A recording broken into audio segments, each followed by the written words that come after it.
महाराष्ट्र के सोलापुर जिले के मार्कड़वाड़ी के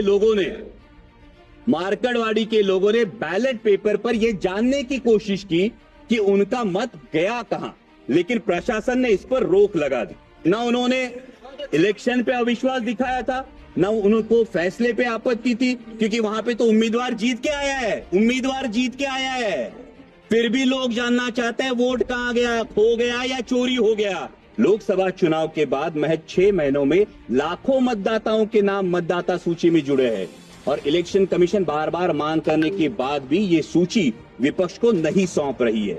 उसी के साथ में जो सुप्रीम कोर्ट की गाइडलाइंस थी, जो 5% वीवीपैट कंट्रोल यूनिट और बैलेट यूनिट का वेरिफिकेशन होना था, ये सुप्रीम कोर्ट के गाइडलाइन के बावजूद अचानक इलेक्शन कमीशन ने नई एसओपी जारी की है, जिसमें ये वेरिफिकेशन नहीं होगा, बल्कि पूरी मेमोरी बर्न करके सिर्फ उसमें मॉक पोल कराया जाएगा।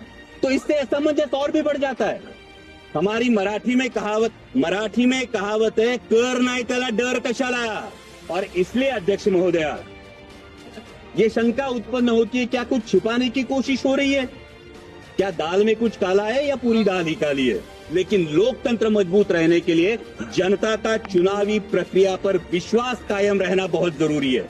इसलिए आपके माध्यम से मेरी दरखास्त है कि 5% ईवीएम में मॉक पोल की जगह वोट वेरिफिकेशन कराया जाए और साथ ही में चुनाव प्रक्रिया में अधिक पारदर्शिता लाने के लिए ईवीएम का लॉग डेटा उम्मीदवारों को दिया जाए।